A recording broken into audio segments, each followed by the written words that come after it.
Running into cars! Running into cars! Alright, should we retroactively go back to the DS because we've missed a couple games there? Yes, a couple really great games as well. Yeah. So, what's our first DS adventure? Is it Professor Layton and the Spectre's Call? Works for me. Sure, talk about it. I haven't played it. Oh, well, if you've played Professor Layton's 1 or 2... Or 3. Or 3, it's the same. Yeah. But of course, the Layton games, as the quality of like the actual puzzles sort of declines a bit, and they just sort of turn into math tests and like stupid little logic guesses.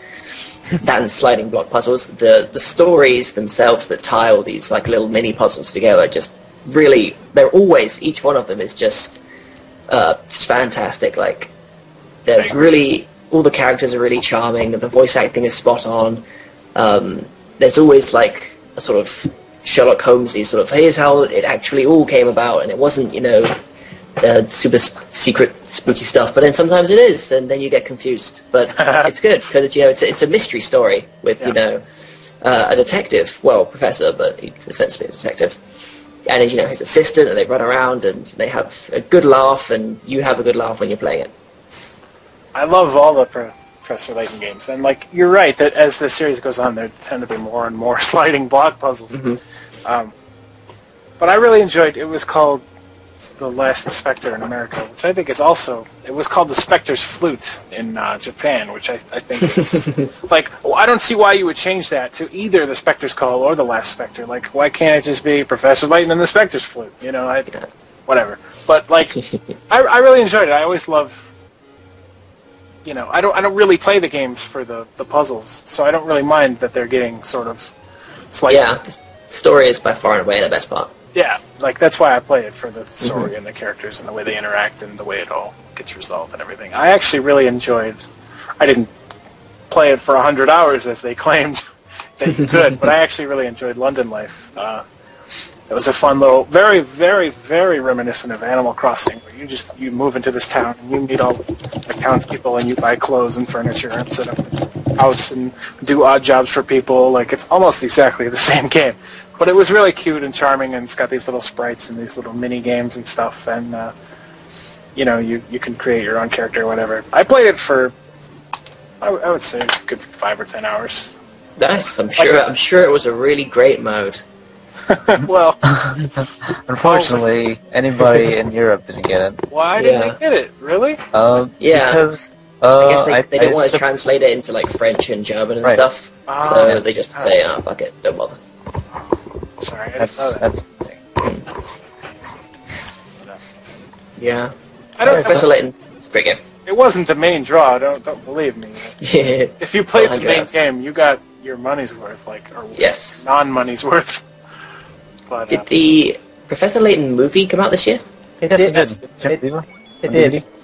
I enjoyed it, and I've never played any of the games. I did a review of it for the blog because I felt like I should do a review of something for the blog. So I reviewed the movie. It's got, I'm assuming, I haven't played the games, but it's got a lot of charm. There's a lot of nice twists in it. It's very, there's some steampunk aspects to it, which Ricky informed me is a regular thing in the Professor Layton games. So, like, if you like the Professor Layton games, I guarantee you'll like the movie, because I enjoyed it a lot, and I never played them, so, I mean, that's got to mean something, right? Yes, I especially like how it incorporates the puzzle aspect of the games, which it really didn't have to do, since, like, the best part of the games is the detective story anyway, but still they threw in, like, and now, for, like, 30 picarats, here's just a puzzle in the middle of your film. Yeah. Was it like Dora the Explorer? Like, yeah. It just pauses. That's pretty awesome. Great. I have a question. Yeah. About Eternal Diva. Eternal Diva. Do you know if the voice actors are the same ones from like the games? Yes, but they did something really weird. The Luke is from the European version instead of the American version. Yes.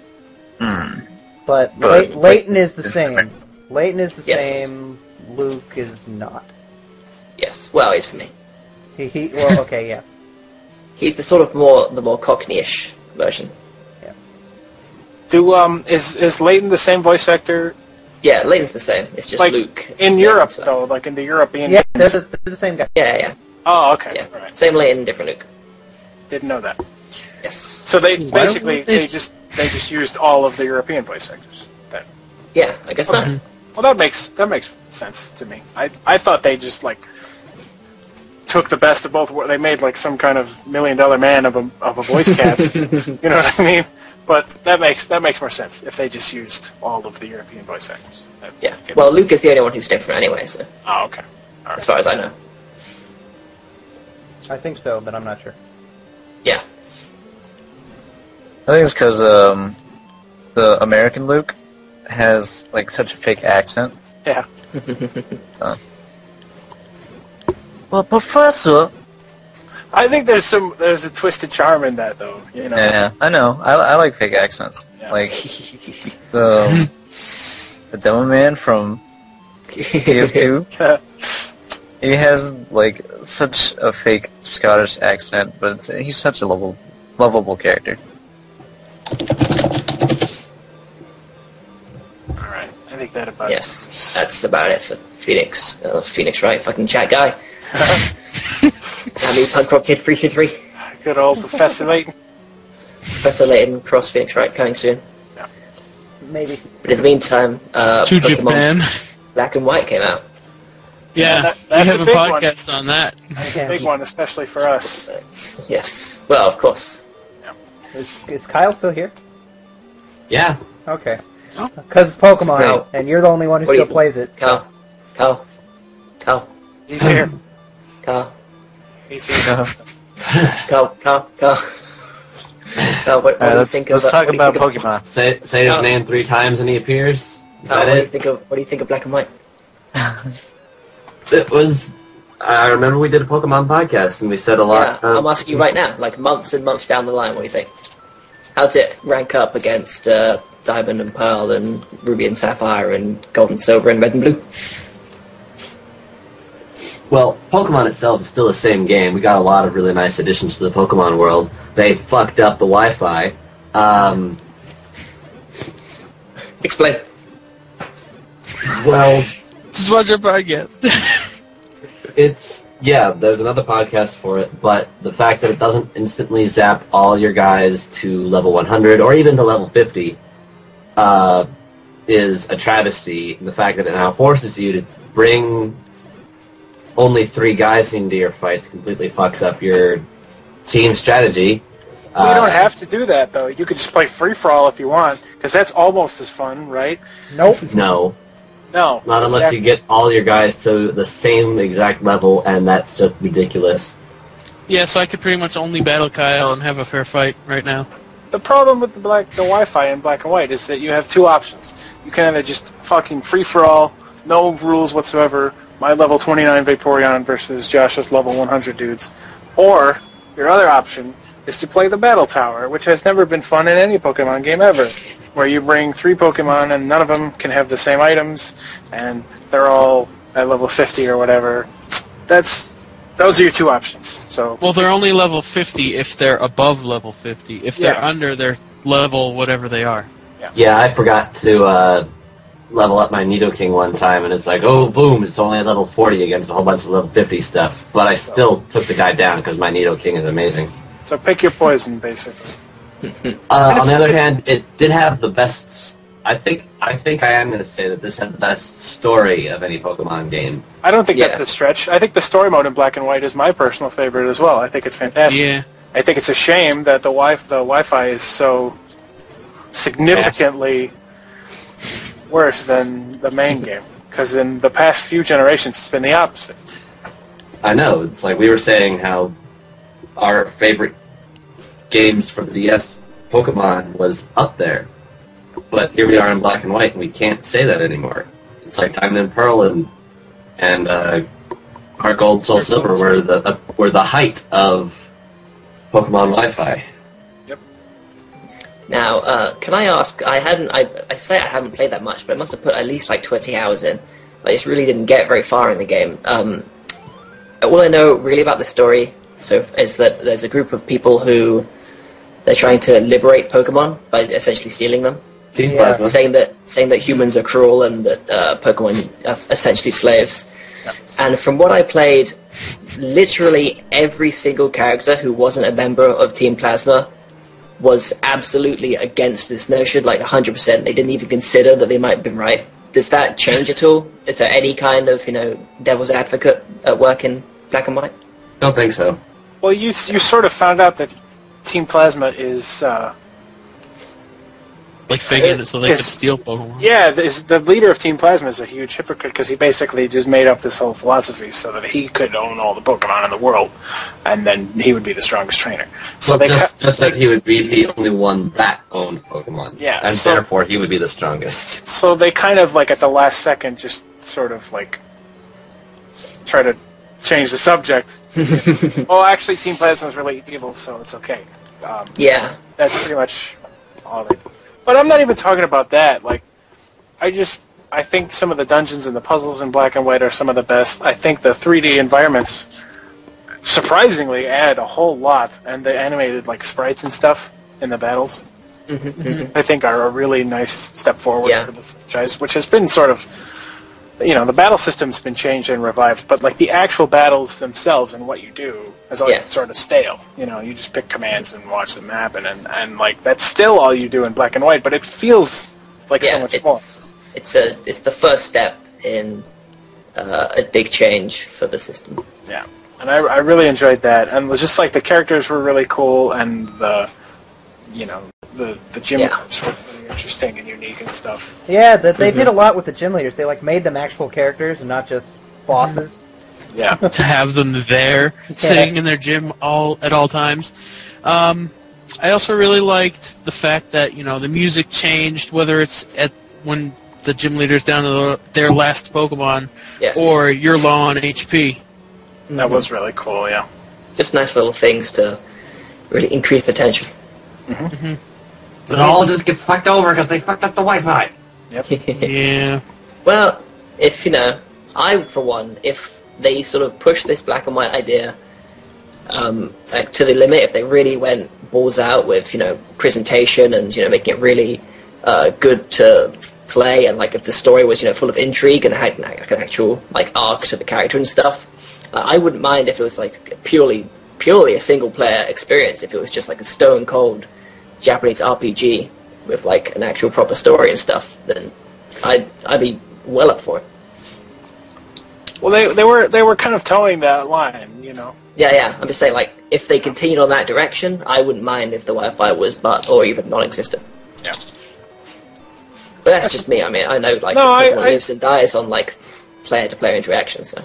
I think there's some merit to that thought. I don't completely disagree with you. Cool. I also Yeah. like the Pokemon that looks like ice cream cone. Yeah. He's one of my favorites, Vanilla. How can you not? Me So- too. I think there's a lot of really cool new Pokemon in 5th Gen. I think there's a lot of really shit new ones, but, Yep. you take the good with the bad. Yes. So, Alright. Third Yeah, gen's still the worst. Moving on. Alright. Moving on. What are we moving on to? Anything left for DS? Mass Kirby Attack. Mass Attack. Kirby Mass Attack, yes. Mass Attack. I think guess confused we with should- Kirby Mouse Attack. We should move on to the next Kirby game after this one. Sure. Yes. I liked Kirby Mass Attack. I haven't beat it yet, but I think it's a fun little distraction. It's Ricky's all made mention before that like Kirby games always come late in the lifespan of Nintendo And console. systems, console. yeah. and like the DS wasn't any exception. So flick it, like obviously the gimmick is that you have 10 Kirbys at once, which you have to build up the 10 Kirbys. That's kind of lame, but but like controlling all of them at once and flicking them across the screen, like it's a good example of what the DS can do, even though you already know that by this point. But like it's a fun little challenging game. I liked it a lot. There's some cool puzzles. It does some unique things that I haven't seen in a video game before, and just it's not a Kirby game, but I mean it's a good game. I like Kirby Mass Attack. I do. I think it's good. I think there's a lot of things I don't like about it. I feel like It's too hard? See, difficulty isn't the problem. It's just because it's hard doesn't mean it's bad. There's a lot of games that I love that kick my ass. Donkey Kong Country 2? I think that one of the biggest problems with Mass Attack is that I think it's designed to be hard and not so much to be fun. Like, that's one of my biggest problems with Mario Sunshine as well. But in what I'm talking about specifically in Mass Attack, as Matt said, you have to build up, you have to earn your 10 Kirbys by collecting fruits. And, like, that's fine, but there's such a, the whole game is designed around, like, rewarding you for not losing your Kirbys. Mm-hmm. And it's so difficult to not lose them that, like, if you want the game to be fun, you really just have to not care about losing them. You have to just play the stages, you know, at your own pace and stuff, and, like, just roll it off if you lose a Kirby. But the game's sort of designed to discourage that.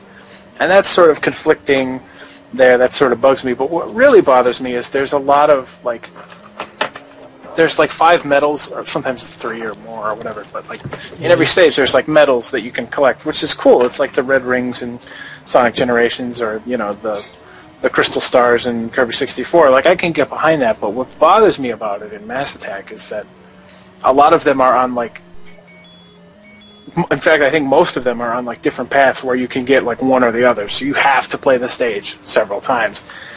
And, like, they do a lot of things where when you finish a world, they take away all your Kirbys, and you're back to one Kirby, and you have to build them all up again, which is really just a minor annoyance. But in the first stage of the next world, there's, like, a thing that you need 10 Kirbys to pass, and there's a coin behind it. So, like, they force you, it's like padding, basically. They force you, if you care about the medals, you have to play the stages over and over and over again. And I don't think that's particularly great game design.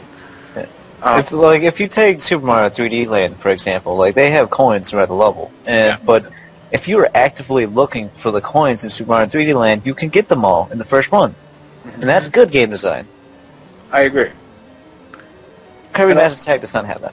Also, like, collecting the medals unlocks these really phenomenal mini-games that are a blast, and I think they're actually more fun to play than the main game.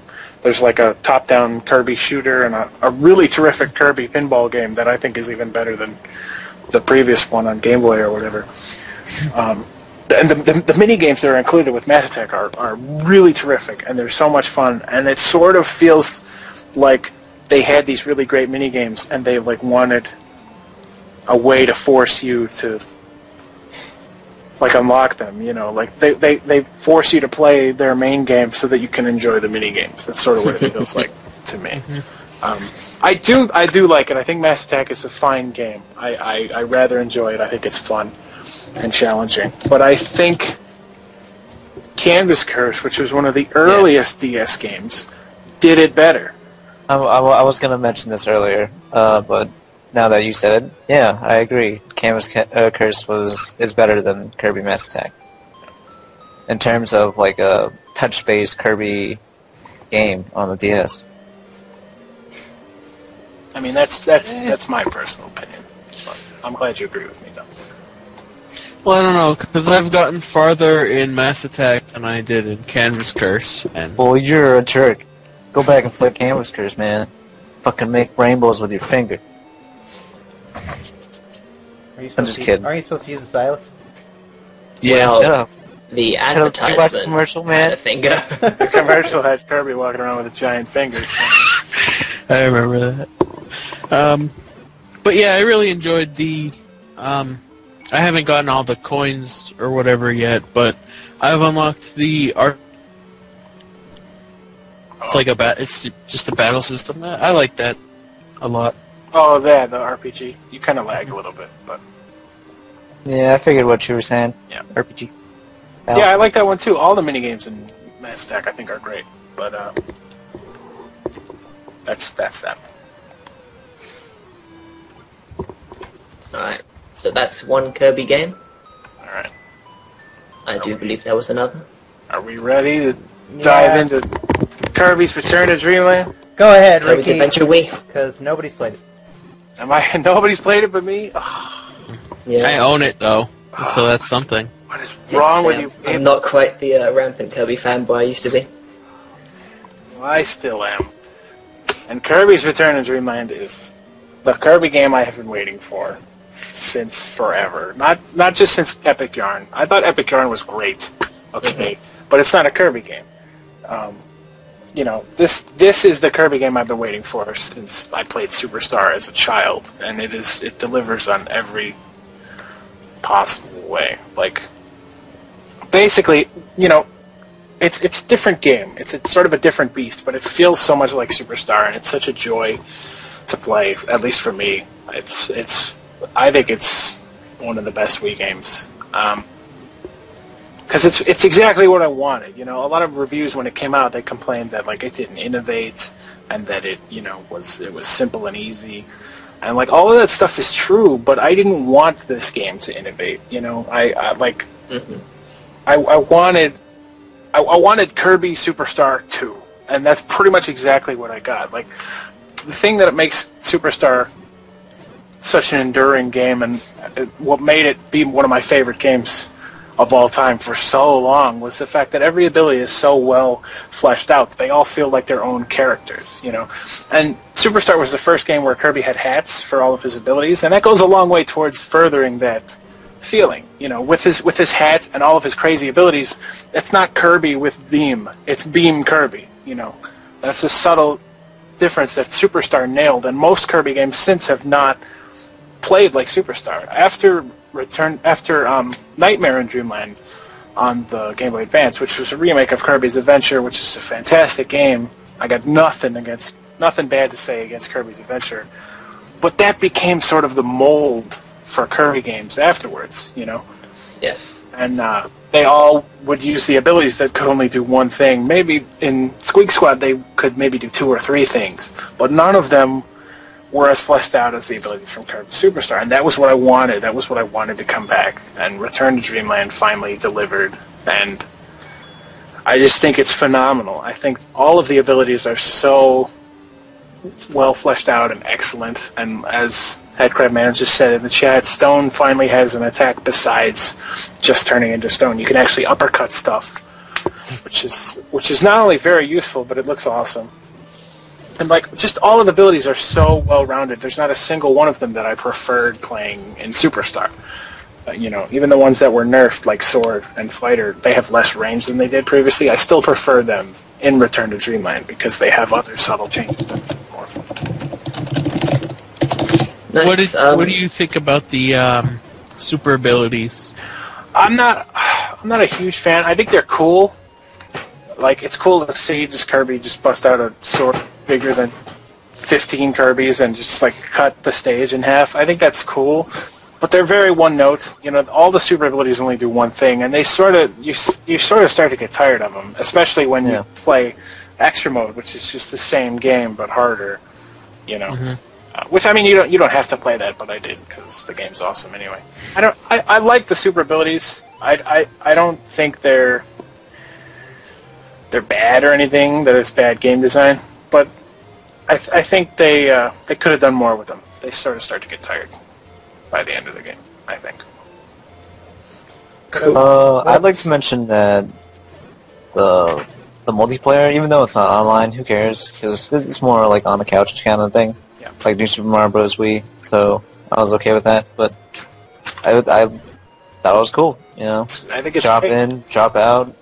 You get to play as Mennonite, DDD, Waddle Dee with the spear for some reason. Waddle Dee with the spear, and even Kirby if you want. Yeah, I think it's really cool that, like, if all 4 players so choose, they can all be Kirby and all have different abilities and stuff. That's really cool. Are they like all Kirby, or is like one of them like Kibi, the yellow one, and the fucking blue one and stuff? Oh yeah, they're different colors. They're different colored Kirbys. Can you all be different color Worldies? I don't believe so. No. No. It's just when you're Kirby's, I think. Anyway, also I wanted to mention like the challenges, whatever, Are awesome. they're cool. You unlock them with the gears or whatever. Yep. And the challenges are awesome. They are. their entire little mini stage is designed around everything that a single ability can do. So in the bomb challenge, you have to throw bombs at the proper arc. You have to roll them. You have to drop them on conveyor belts. In the sword challenge, you have to do the tornado thing. You have to use the up and the drop and all that stuff. Like every single thing the ability can do is worked into this challenge stage, and you play it for the best score and the best time and stuff. They're marvelous. They're fantastic. My only problem is I wish there was one for every single ability, because they all are so fleshed out that they could have designed a stage around them.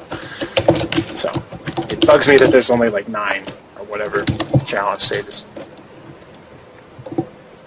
But Cool. overall, marvelous game. I recommend it to anybody who likes Kirby or anybody who likes video games. Back to the Gears real quick again. I mentioned before, like, with Kirby Mad Attack, and how, like, the coins, it's stupid, and Super Mario 3D Land does it in a way where it's right, like, you can get all of them if you actively look for them in the first run, and that's the same with Return to Dreamland. Like, if you look for them, you can get all of them. Yeah. I think that's the way that it should be. I mean, it happened a lot to me in Return to Dreamland and in Mario 3D Land, where like I would miss a coin and I would have to play the stage again. I'd be like, oh, I don't even know where it is. Or the red rings in Sonic Generations. That doesn't bother me. If I have to play the stage 4 times to find all the coins, that's fine as long as it's my fault. I don't want the game just to force me to play it 4 times because they're just a dick about it. I think that's it's a subtle difference, but I think it makes a big impact, Yeah. And Return to Dreamland did it right, I think. Cool. So. I really want to play Yeah. Return to Dreamland. I hope it's selling well. I don't know. I want it to sell well. It deserves it because, like, I don't think it's a better game than New Super Mario Bros. Wii or Donkey Kong Country Returns, but I think I like it more than either of them. Just as a diehard Kirby fan who's been waiting for this game, I think it's my favorite of the 3. But the thing is, it's the latest in this long line of like resurgences. Like Phil said, there's been a lot of series, especially this year, that got new entries. Yes. And, I don't know that... Like, I feel like people who grew up with the NES, or even the Super Nintendo, they're going to be like, oh, Donkey Kong Country, Mario Brothers, fuck yeah. What's Kirby? Why should I care about that, So I don't know that it's going to sell as well as those, which I think is unfortunate. But I hope it does, because it's really good. One of my favorite games, top 3 this year, I think. Top 5, maybe. Yeah, top 5. Top 5 of Wii, too, for you, right? Yeah.